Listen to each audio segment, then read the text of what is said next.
Good afternoon and welcome to BEntrepreneur Media Hub. Today we have with us Dana Hala Zubari, the ladies behind TruActive. This is Bahrain's leading activewear brand. Hi girls. Hi BEntrepreneur. For those of you who haven't already, please do subscribe to our YouTube channel and follow us on social media, and also download our app so you'll always get notifications of what's happening with us. And for the benefit of our audience, TruActive is a very popular, very colorful, IG-friendly brand, and it's inspired by Brainy Tradition, which I think is very interesting. So can you tell us more about TruActive and what inspired you to start the company? I see you're wearing the leggings. Yeah, always represent the brand. Yeah, I think it always represents the brand. So Hala is the designer for TruActive. So she's the one who comes up with the concepts, the colors, the whole entire look. And my father is the one who does all the Arabic calligraphy. Nice. Okay. I just wear it and market it. So I think I have the easiest job. Yeah. Most of the work falls on Hala's plate.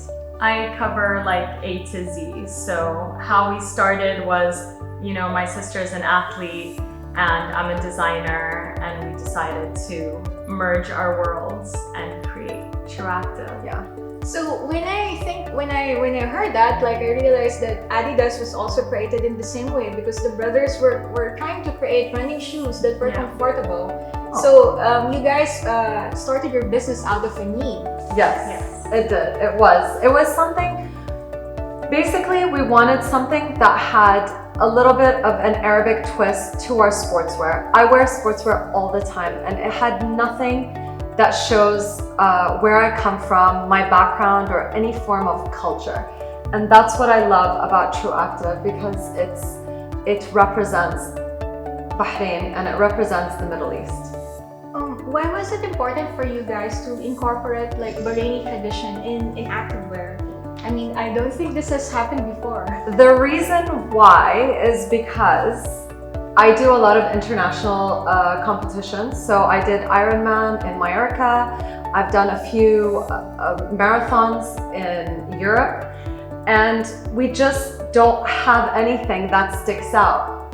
But when we did Ironman the first time in Mallorca, she actually made my customized sports bra that had my name on it, had my dad's Arabic calligraphy on it, and it was beautiful. And a lot of people actually asked me, where did you get this from? It's so nice. And I would tell them, it's customized. My sister made it because she studied at London College of Fashion, and she actually studied sportswear design. So that's how we came about with creating something for us. Also, we felt that there was a lack of connection between fit and quality. And it seemed that a lot of the garments that you would pay a lot for might have better quality, but the fit was just off. And especially now with mass production and mass market, I felt like the quality of the brands that we used to be very loyal to have year after year started decreasing their quality. And so you would still pay the same price for a pair of leggings, from one of your favorite brands, but they'd be see-through, they'd wear and tear. Whereas my sister has sportswear from the same brands that she bought in high school, and they're still together. Yeah. So it made us kind of question what's available in the market and how can we really create and design something beautiful. And it's all about when you wear something, it's how it makes you feel. You're not just putting on clothes to leave the house. You want to look good. And so if we can add that little bit of element when you're working out, then why not? So recently, I've been seeing the posts that you have on Instagram, and they're very strong, powerful, empowered people. So how do you think TruActive is helping with that, trying to empower the community? So I would say TruActive in general, we try to cater to everyone with every size. So that's why we have our range, our size range goes from XXX small to XXX large, because we like to include everyone. And everyone should feel attractive and feel really good about themselves when they're working out. just like how I like to put myself together when I go out for dinner, people like to put themselves together nicely when they go out to the gym. So why exclude a whole group of people just because they don't fit a certain demographic? So I think that's why we try to empower women. Yeah, and it's also breaking the barriers between what people like. It's breaking the barriers of you can only wear activewear or you can only be fit if you look a certain way. That's exactly it. Yeah. And a lot of people are just like, oh, I'm not gonna buy activewear yet because I'm losing weight. And it's like, this is when you should buy activewear, because you shouldn't just focus on being a certain size in order to be, oh, I don't want to spend any money on anything that's big because I want to be this small size. It's like, you should accept yourself for whatever your shape is. And if you incorporate fitness in your life, then that's great, but you shouldn't make like weight loss or looking a certain way your ultimate goal. Yeah. It's about just living your best life every day, Yeah. in whatever shape or form that comes in. I completely agree. And on top of that, just because someone's a certain size doesn't make them unfit. Yeah. So also, just because someone is skinny doesn't make them fit. There is a very big misconception with that, and we try to break that misconception because at the end of the day, my sister and I are different sizes. I'm not a size 0. I'm not a XXL small, but I'm a fit person. So just, so we try to always represent a diverse group of women, and also a group of women that represent our community. Not everyone is a size 0 at the end of the day. So actually, what you just said reminds me of something. There are many, should I say fat people, obese people? They don't even want to go to the gym, right? Because there's this whole barrier between, going to the gym, why even go? Yeah. One, the clothes won't fit you. You won't have any gym clothes, and then 2, people are going to be people shame larger people who go to the gym, which I never understood, because at the end of the day, they're going to the gym to improve their health. It is unfortunate. This is exactly why we do have the larger sizes, because we want them to feel good about themselves while they're working out. Why should they wait till they're thin to look nice and feel good about themselves? Also, yes, a lot of people who are overweight, who do go to the gym, do get a little bit of grief from people. And I just never understood that, because they're going to the gym to improve their health. So I was saying, touching on that, it really is a struggle to find clothes that fit you.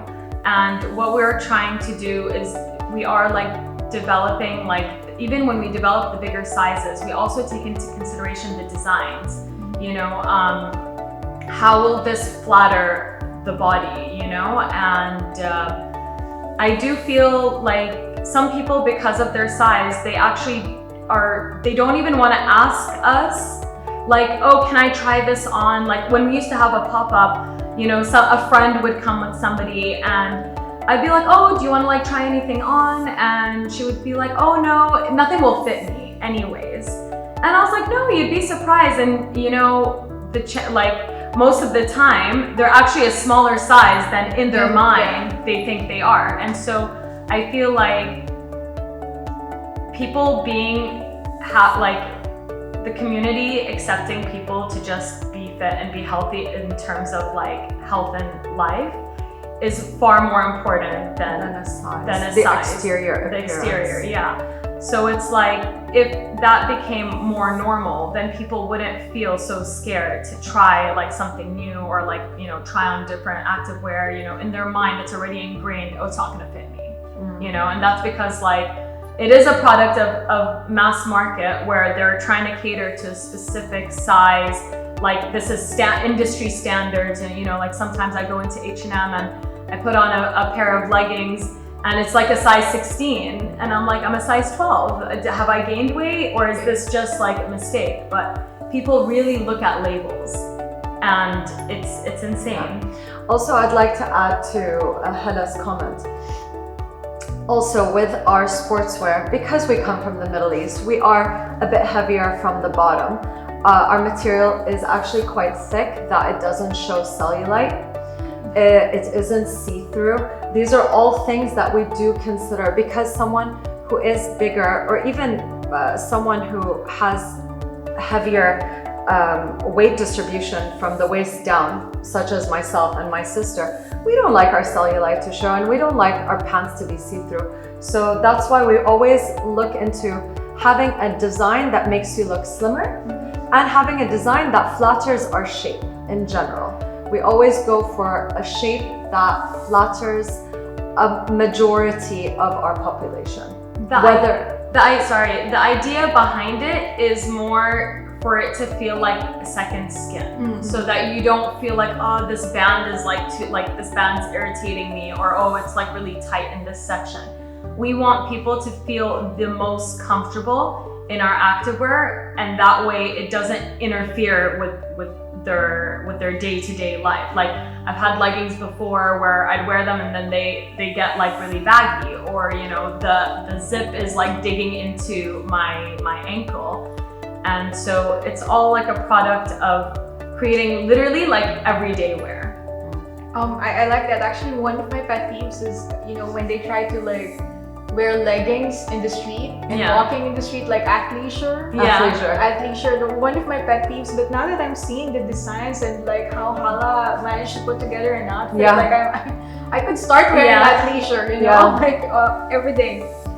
As an e-commerce business, were you guys affected by the COVID-19 pandemic? And if so, how did you cope? How were you planning to like regain the the e-commerce business? I feel like COVID has actually brought us closer to our audience and closer to our customers, because it allowed us a lot of time to really listen and hear what they're looking for, what they need, what their demands are, how can we make this more like an even better service for them. So if anything, I feel like COVID has improved our customer service and our like kind of our processing, but as well as we luckily we were fine when COVID hit, because a lot of things closed down and we're an online business. Yeah. So I'm gonna elaborate to that. So a lot of retail businesses had to close down, and they weren't prepared. They didn't have an e-commerce site. They didn't have a website set up. They didn't even know how to ship things, because they don't have lines with Aramex, DHL. So they had to really start from scratch. We didn't, just because we've always been set up online. It actually increased our demographic of people, because the people that were hesitant to shop online were now forced to shop online. So our sales did really well during COVID-19, just because a lot of people were stuck at home. They wanted to work out. They also want to look good. At the end of the day, if you're not Instagramming your workout, did you even work out? I don't know. and if you don't look cute in our activewear, then what's the point of working out? No, I'm just joking. But yes, a lot of people wanted to update their workout outfits, because they're like, now that we're locked in, we're gonna work out and we're gonna lose weight and we're gonna get fit. We also had we did a lot more live initiatives. We did like workouts. We had we were posting a lot more. So I feel like it raised our brand awareness to people that normally wouldn't. Like, now you didn't need to be a customer to tune in to be able to do a workout at home with Dana, for example. So it actually allowed more people to know about our brands and find out about us. Some of them are like buying things from like our first collection, second collection, and they're just like, these designs are so like pretty, like I can't believe I didn't know about it. So in ways, like, you just have to learn how to adjust your business. And I feel like with every year, whether it comes down to production, logistics, sizing, designs, like, we're constantly adjusting our brand. So we're growing with the times. We're not just like, okay, this works, we're gonna sit and do this every single year. No, we're always evolving. Yes. So what's next for TruActive? Any projects planned for the first quarter of the year? We have such a big project coming up. Hadi, did you want to tell them? No, you can. Well, I'll tell them the name and then you can tell them the concept. Okay, fine. Okay, so basically we're opening True Circle, which is we're basically opening up a villa. Nice. And we are going to be showcasing our stuff, but we're also going to be hosting a lot of workshops, a lot of things just to give back to the community. And really to create like a hub. It's to create a hub for all our true customers and our true sisters and true brothers. I love that. I love how you're using True as It's our umbrella. So the way that I envisioned TruActive, the way that we envisioned TruActive was like True's the umbrella, and then we have many things under it. Okay. And so far we have Bleach, which is our basics range, and now with True Circle. So we're just like building on the brand. And the beauty about True Circle is it really is going to become a place for creatives to be able to create and open up their creativity, whether it's to showcase their work, to host like as Dana said, workshops and things like that. And this was something that was never available to us because we never thought of that. We were always like, oh, let's find an office, oh, let's do this, but everything always seemed like too small. And so yeah, it's gonna be our new we're super duper excited. It's gonna be absolutely phenomenal. I think it's gonna be really cool. And the nice thing about it is that it's organic. Like you try to find something, it doesn't fit, and now I think this fits all of your like dreams and hopes and plans. That's exactly it. Organic growth, and that's what we love about TruActive. Nothing's been forced. And again, one of the advice that I would give to an entrepreneur is do start small. We did start small. We started so small. We had like one collection. It was really tiny, very specific, and keeping our costs low kept us, let us survive. We were very good with our money. We kept our costs low, and we tried to do everything ourselves. We do a lot of things in-house. We do a lot of things in-house. And that's how we had the chance to grow, because some people go all out and they spend so much and then khalas, they've put all their eggs in one basket and then the eggs are gone. So I mean, it's been 5 years for us. So we've almost 6 years. We're going into our 6th year now. So I'm very proud of us. TruActive is a passion project, and obviously when you guys speak about it, there's fire in your eyes. You can definitely see the passion, and you're like a walking advertisement for the brand. Yeah, she is. Now it's developed into a business on its 5th year. So how do you think people can take their passions forward and make it into a business, even if they start small? Did you want to ask this answer, because this was your passion and this has turned into a good business? Yeah, I think it really depends. So you were saying, how can people take their passions and turn it into a business? I would say that you need to be motivated and really love what you do to turn it into a business. Not all businesses succeed. Sometimes it is a formula of like marketing and your product and things like that. And sometimes your product like outshines your marketing and it actually sells itself. So I guess it depends on like what kind of industry you're going into, but it's really, as long as you're passionate about it, as long as you make a plan, be realistic and just go for it. Like there really is, I mean, that if I could tell you how many people told me that our business was gonna fail, we wouldn't be here today, because I've been like, oh, it's better to just stay within my comfort zones and, ponder and think, oh, what could have been. But this is when you should take the risk, be calculated about it. I'm not saying gamble all your money, but send out feelers. You don't have to be the first to do something. You don't have to be the only one that does something. Whenever somebody's like, oh, there's another activewear brand that just popped up, I'm like, not my competition. Not even in my sphere of oh, what are they doing? like I personally, myself on my personal Instagram account, I don't follow any brands, I don't follow any influencers. I only follow like people that I want to see what's going on in their lives. And I feel like that's very important because a lot of people like to look and see what other people are doing and catch on to the trend. And by not doing that, you're not following the trend. And if that trend stops, creating then your you'll own continue. trend. But she creates her own trend, and that's the thing with us, with TruActive, and even us as individuals. We create our own trends, and we actually don't follow anything, other sportswear lines, just because we want to create everything from scratch, from our own, like what we're feeling designs, that year. What we're feeling, whether it's colors, whether it's a theme, whether it's something that inspires us. And that's basically it. Our main question we always ask ourselves is, would we wear this?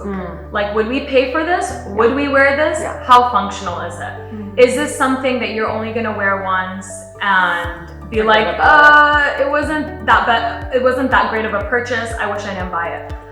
There have been some times I've gone to markets and I've bought stuff that, you know, were like tailored here or made here, and they're like quite expensive. But you know, I'm always like, you know, support local, support local. But sometimes those are the items that just sit in my closet and I don't actually wear them as much as I thought, like, no, I'll wear this all the time. So that's something I didn't want to happen with TruActive. I wanted people to be like, where are my leggings? Why are they not, like, did I wash them? Are they ready? Like, can I get another wear in? You know, things like that.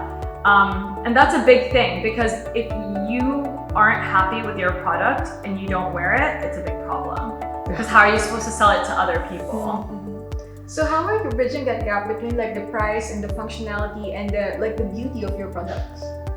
Like, how much does the legging cost?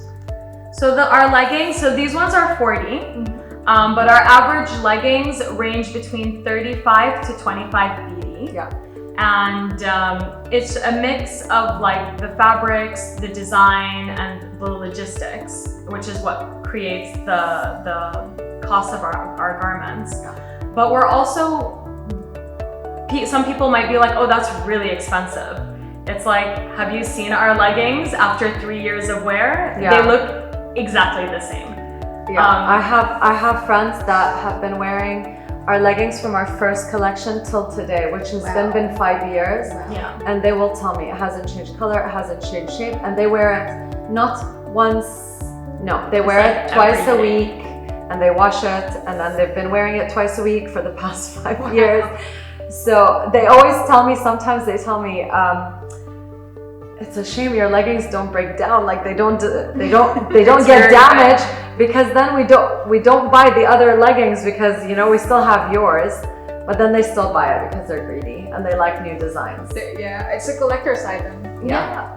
And every piece of activewear, like the range of sizes is there.